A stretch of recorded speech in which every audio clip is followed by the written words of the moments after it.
데살로니가는 도시 이름입니다.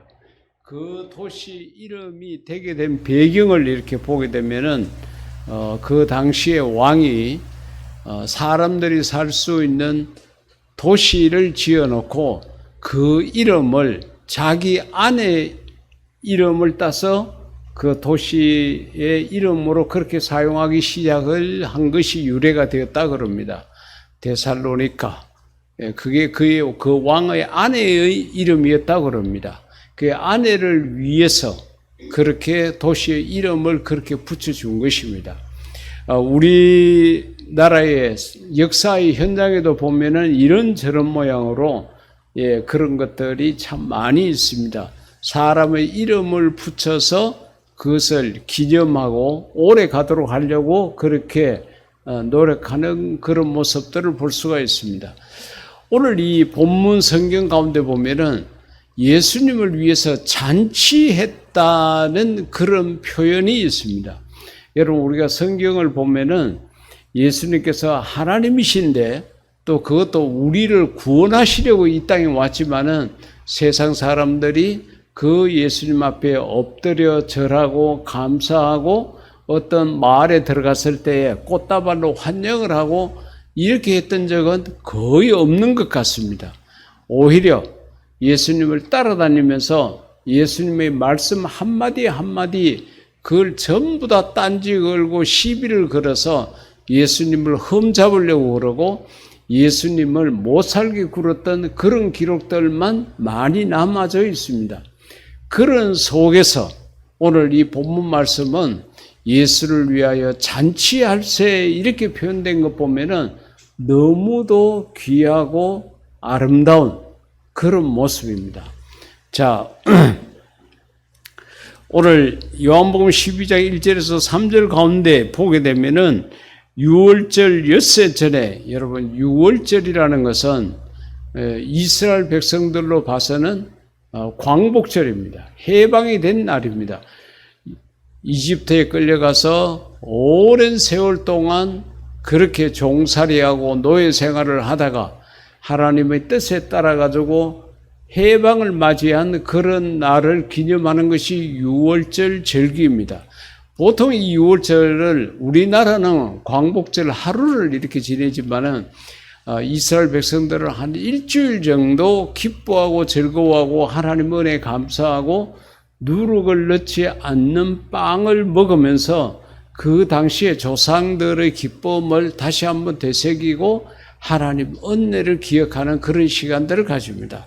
그 6월절 엿새 전에 그랬으니까 한 일주일을 앞두고 예수께서 베다니에 이르시니, 그래서 베다니라는 것은 조그마한 마을 이름인데 슬프다는 의미를 가지고 있습니다.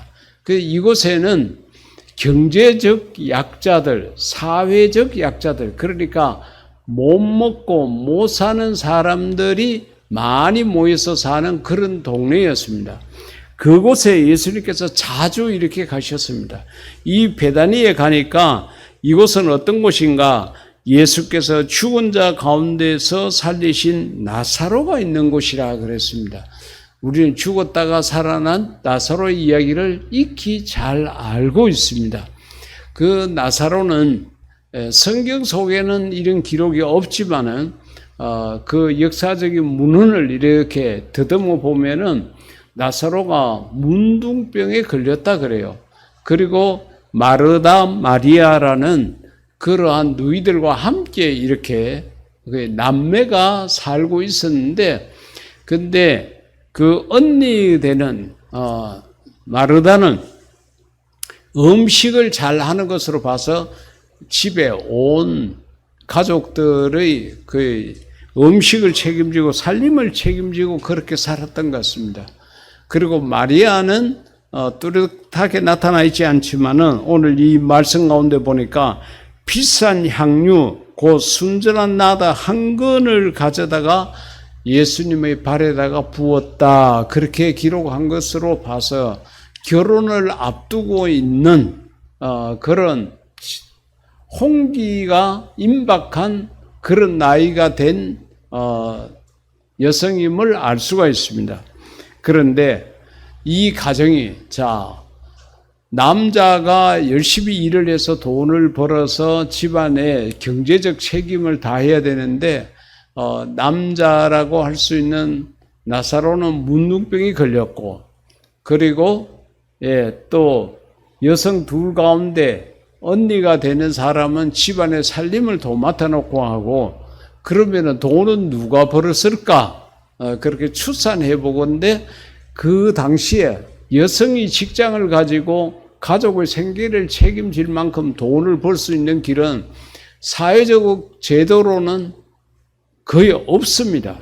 요즘 또 여성들이 일자리를 가지고 혼자서 일을 해서 그 월급을 받아서 3명의 가족이 먹고 산다는 건 쉬운 일이 아닌데, 이 당시에는 더 어렵고 힘들었겠죠. 그래서 결국 나중에 보게 되면은 이 마르다가 창녀였을 것이다. 그렇게 하지 않고는 돈을 벌 수 있는 길이 전혀 없었을 것이다. 성경학자들은 그렇게 생각을 하고 있습니다. 하여튼 경제적으로 정말 먹고 살기 어려웠는데, 이곳에 예수님을 위해서 잔치를 벌였다는 거죠. 오빠가 죽었는데 살아나도록 했으니까 예수님에 대한 그 감사의 마음이 크기도 했겠지만은, 그러나 여러분 생각을 해 보십시오. 예수님을 대접한다는 것은 예수님의 제자 12명을 포함해서 적어도 건장한 남성 13명의 음식을 준비해야 되는 그런 큰 일입니다. 그것을 이렇게 어렵게 사는 이 가정에서 준비를 했다는 거죠. 우리가 상상을 해보면은 이 나사로의 집에 갔을 때에 예수님을 위해서 잔치한다고 얼마나 이 남매들이 많은 수고를 했을까, 또 얼마나 큰 마음을 담았을까 하는 것을 짐작해 볼 수가 있습니다. 예수님께서 아마 너무 기뻤을 것 같아요. 또 뒤에 그 마리아가 향유를 가져다가 예수님의 발에 부었네요. 그 향유는 그 당시에 여성들이 결혼을 할 때 가져가는 지참금입니다. 내가 나중에 남편을 맞이할 때에 이것을 가져가야 되겠다고 생각하고, 어떻게 보면은 평생 일을 해가지고 모은 것입니다. 그 모든 정성을 예수님 앞에 다 내놓았다는 거죠. 그렇게 쌓아놓았던 것들을 예수님을 위해서 사용했다는 겁니다. 이것은 예수님을 사랑하는 마음으로 했기 때문에 돈으로 환산을 해가지고 계산할 문제가 아닙니다. 여러분, 사랑은 돈으로 계산이 나오지 않는 것입니다.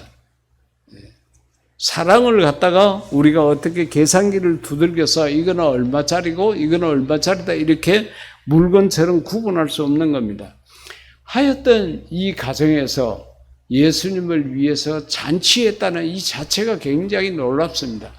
자기네들이 가지고 있는 것, 준비하고 있었던 것, 모든 정성을 다, 마음을 다 해가지고 예수님을 위해서 잔치했다. 이렇게 기록을 하고 있습니다. 사랑하는 성도 여러분, 우리가 세상을 살아가다가 나를 위한 잔치를 참 많이 하고 살아갑니다. 특히 우리 한국 사람들은 더욱더 그렇습니다.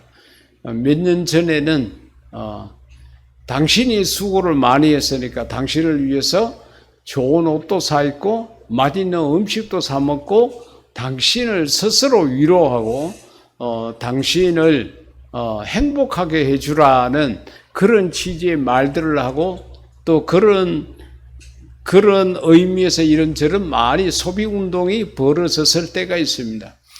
여러분, 생일을 그냥 지나치지 않죠. 여러분이 생일은 반드시 기억을 하고 그렇게 넘어가지 않습니까? 결혼을 하신 분들은 결혼 기념일을 또 생각을 하고, 또 우리 결혼하지 않는 젊은이들이 만약에 사귀고 있는 이성이 있다 그러면은 우리 만난 지 며칠 됐다 이렇게 해가지고 그 날을 또 기념하기도 하고, 나를 위한 기념일은 많이 있습니다.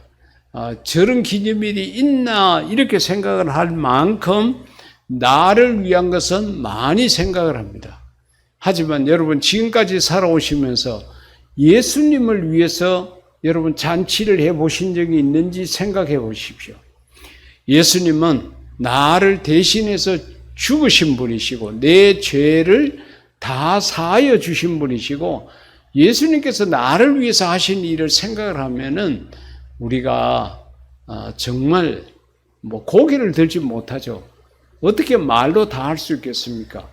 그런데 우리는 세상을 살아가면서 나를 위해서는 이런저런 일을 하고 이런저런 기념일을 챙기지만은 예수님을 위해서 잔치를 하는 그런 경우는 우리 모두가 별로입니다. 지금은 하나님의 부르심을 받고 우리와 같이 예배 드리지 않지만은 우리 교회가 시작했을 처음에 박공선 권사님이라는 분이 계셨습니다. 그 권사님도 참 어렵게 살았습니다. 요즘 말로 말하면은 기초생활수급자와 같은 그런 생활을 하셨는데 그 돈을 모아가지고 우리 교회가 처음 시작했을 때 이 강대상을 사셨어요. 그래서 저는 이 강대상을 볼 적마다 지금도 그 권사님을 잊지 않고 있습니다. 저기 뒤에 있는 저 모니터는 우리 이성민 장로님께서 그렇게 사셨고 저 뒤에 있는 정수기는 우리 박지원 장로님께서 그렇게 마련을 해 주셨습니다. 우리 박지원 장로님은 50개월 동안이나 파라과이에 가서 예수님을 위해서 자신의 시간과 모든 정열을 바치시기도 하셨습니다. 간혹 우리의 삶 속에서 이런 흔적들이 있는데 제가 오늘 이 말씀을 드리면서 사랑하는 성도 여러분들에게 부탁을 드립니다. 여러분의 생일을 챙기시고 여러분의 기념일을 기억하실 때마다 예수님을 위해서 잔치하시는 그런 성도님들이 되시기를 주의 이름으로 부탁드립니다.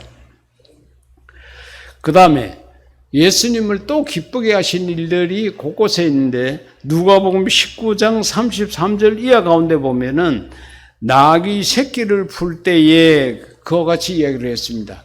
그러니까 예수님께서 이제 예루살렘 성에 입성하실 때 타고 가실 그 나귀를 준비하는 과정에서 제자들에게 그와 같이 이야기를 했습니다.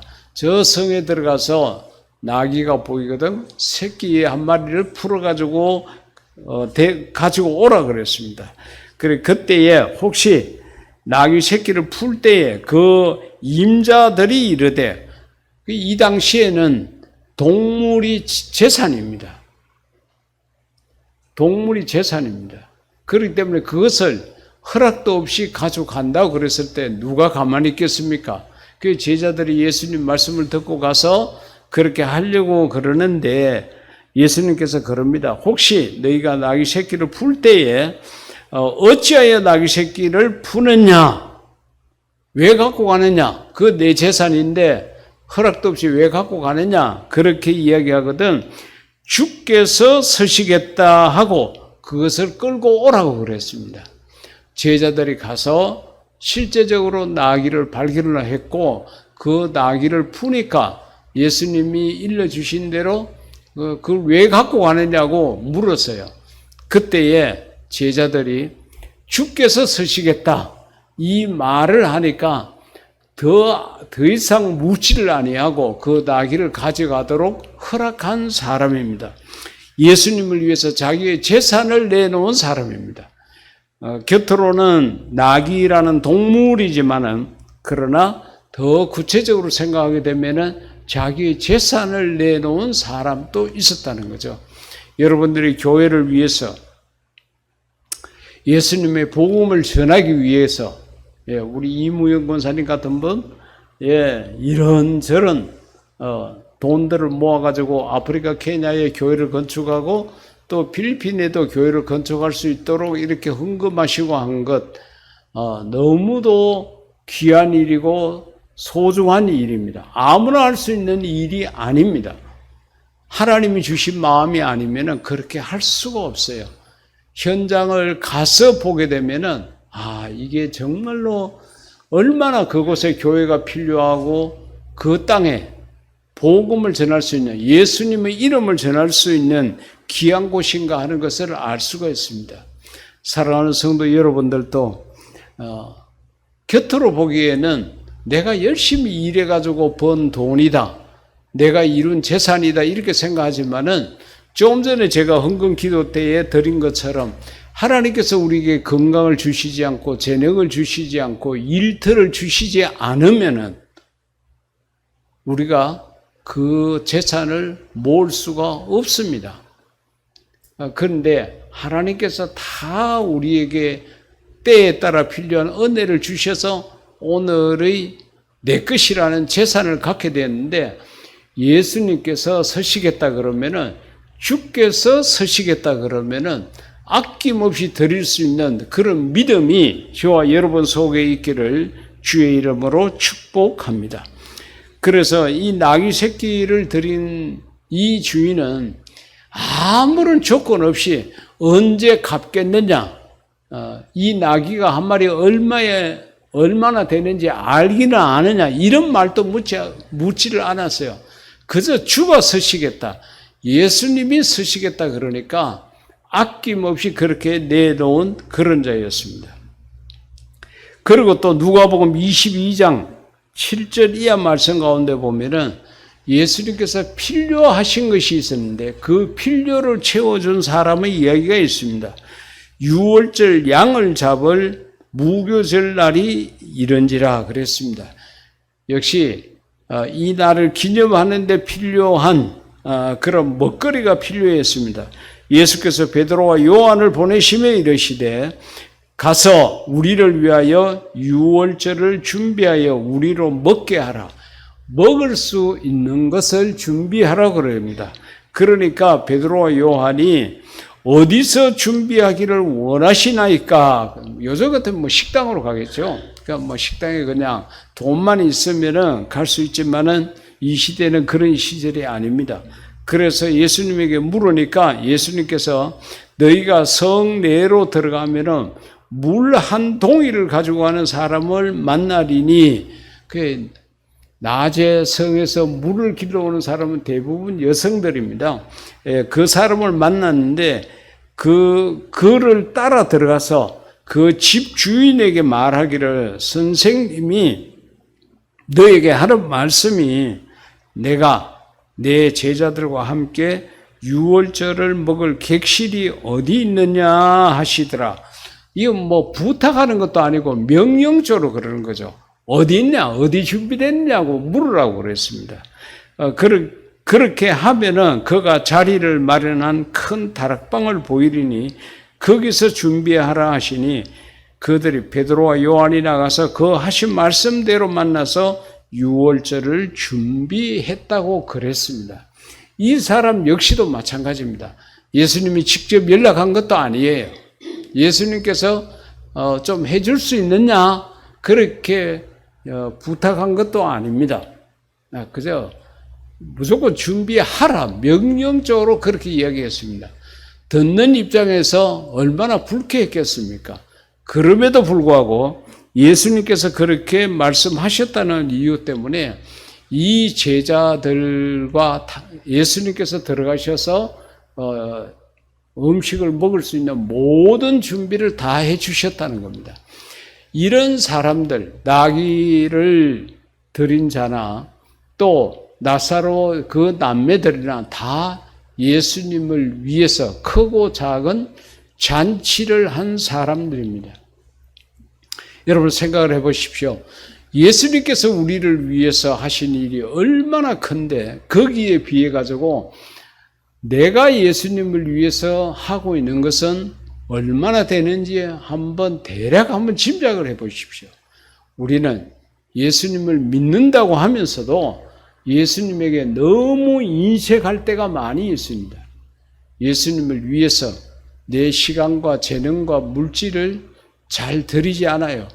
시간도 내가 바빠서 못 드리고 물질도 내 먹고 살기도 바쁜데 하는 생각 때문에 계산기를 두들기고 앉아가지고 예수님을 외롭게 만들고 예수님을 어떻게 보면은 무시하고 그냥 경솔하게 대하는 경우가 너무 많이 있습니다. 여러분 예수님을 존귀하게 대하고 예수님에게 우리의 모든 것을 다 드리십시다. 우리의 생명까지도 주가 쓰시겠다 하면 아낌없이 드릴 수 있는 그런 우리가 되어야 되겠습니다. 내 배만 불리고 내 호주머니만 채우고 아무리 그렇게 해놔도 그것이 내 뜻대로 내 것이 안 됩니다. 재산을 아무리 많이 모아보십시오. 그게 내 계획대로 내 뜻대로 되나? 어느 한순간에 바닷물 파도에 밀려서 쓸려가는 모래성처럼 다 쓸려가 버리고 내가 원치 않는 그런 결과를 초래하는 경우가 얼마나 많이 있습니까? 주가 서시겠다. 우리 주님이 필요하시다. 예수님을 위해서 잔치를 해야 될 상황이 생겼을 때에 여러분 오늘 이 나사로의 이 남매들처럼 우리 가진 모든 것을 드리고 평생 주를 위해서 살다가 나중에 우리 주님 만났을 때에 내가 주님을 위해서 나의 모든 것을 다 드렸습니다. 저는 아낌없이 우리 주님을 위해서 내 시간과 재능과 물질을 내 목숨까지도 그렇게 살다가 왔습니다라고 아주 자신 있게 말하고 신앙 고백할 수 있는 저와 여러분이 될 수 있기를 주의 이름으로 축복합니다. 이 시간 우리 다 같이 기도할 때에 우리 주님이 서시겠다 그러면은 주님이 필요한 곳이라 그러면은 나의 모든 것을 드릴 수 있는 그런 내 자신이 되게 해달라고 우리 자신의 헌신을 위해서 기도하시겠습니다.